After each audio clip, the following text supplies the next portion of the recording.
Meantime, Sa payment of rewards po, yung total is 59,787,000 pesos po. you're referring to page 1 of the December 13 notice of suspension that you prepared. Yes po, Your Honor. Can you total it again for me, please, sir? The payment of rewards po. I totaled it and your total is wrong. Kindly total the figures I'm- that you wrote there. Yes sir, it was a typo error po. 69,787,000 pesos. Ang dami namang nagkamaling numero doon. From 59,787, ang tamang total is 69,837. Yes po, Your Honor. But the figure you mentioned earlier was what was written here. How did you know that it was wrong, a typo, and now you're giving us the correct figures? Kasi yung 10 million po, Your Honor, hindi na-add dun sa total amount.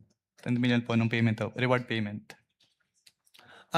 Pangalawa po, yung subsequent issuances, binabanggit po 69 million na, pero yung detalye, hindi na po 10.5 million, 10 million na. Ano ba talaga? Can you repeat your question po, Your Honor? Sorry po. Nakalagay po dyan 10.5 million, 10.05 million. Hindi po ba yung rewards? Yung Yes reward po. payment? Yung Yes po. subsequent documents issued by COA already refer to it as only 10 million. Anong pagkakaiba yun? What subsequent document po, Your Honor, yung tinutukoy niyo? I'm referring to the notice of disallowance later on and the documents mentioned also in subsequent articles, in subsequent documents. Wala na po akong personal knowledge about the notice of disallowance po, Your Honor. So ba't na-correct yun? Yung 10 million, yung 10.05 naging 10 million na lang. You wouldn't know? I wouldn't know po, Your Honor. In relation to the question of Senator Judge Soto, he said how much is the total that were provided for. You gave a total. In relation to the question of Senator Judge Villanueva, ano ba yung pinakaiba? Correct me if I'm wrong. You said you were aware of a notice of disallowance. Yes po. How much was the notice of disallowance? Ano yung dinisallow out of the 125?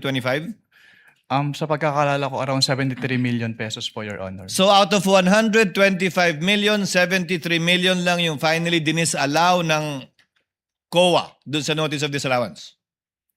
Yung balance, inokay niya. Ang makakasagot po niya, Your Honor, yung next witness po. No, if you're familiar with the notices of disallowance, you testified, Attorney Wamil, that AOM, notice of suspension, notice of disallowance.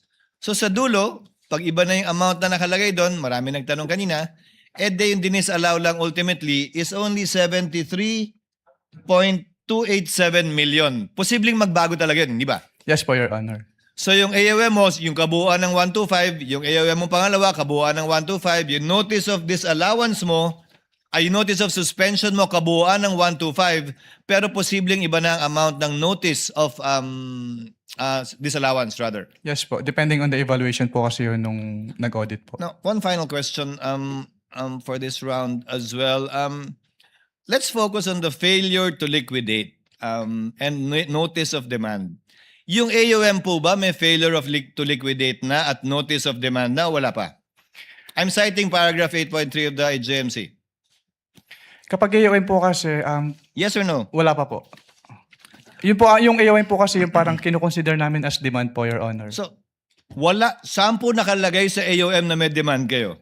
Kasi ni-require po namin sila na to comply with the submission po of the documents. Attorney Wamil, there is a big difference because your notice of suspension, does it include a demand?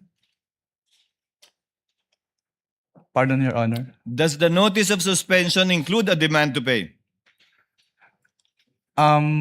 Wala pa po, Your Honor. Isn't it correct na nandun lang sa notice of disallowance yun? Based on the joint circular po, doon Yes. po ni-require po na mag-restitute. Sa notice of disallowance na. Yes po. Wala sa AOM, walang demand sa notice of suspension, sa notice of disallowance. The demand to pay po. Yes, Yes. Your Honor. So, when will the presumption come in? Under paragraph 8.3. Kung wala pang failure to liquidate, dahil hindi pa final, kung wala pa yung demand until notice of disallowance na hindi pa final, kailan po papasok yung presumption o prima facie dun sa 8.3? Ang wording po kasi nung 8.3, Your Honor, failure to liquidate. So failure, kasama po doon yung failure to submit the documents. Hindi po kasama yung failure to pay kung ano man po yung dinedemand. Nakalagay po doon, failure to liquidate upon demand. Yes po. So ang sinasabi po doon ay isubmit yung complete documents with the ICPAO. So, pag hiningi nyo at hindi pa nasasubmit, failure na yon sa palagay mo? Yes sir, kasi ang sabi lang naman po is upon demand, na hindi sila nakapag-liquidate po. That is your interpretation, sir, correct? That is not found in the GMC. Ang binibase ko lang po dun sa provision po ng GMC, Your Honor. Sa interpretation mo nga ng GMC. Yes po, Your Honor. To avail of round 2, Senator Judge Pangilinan. Thank you, Attorney Wamil.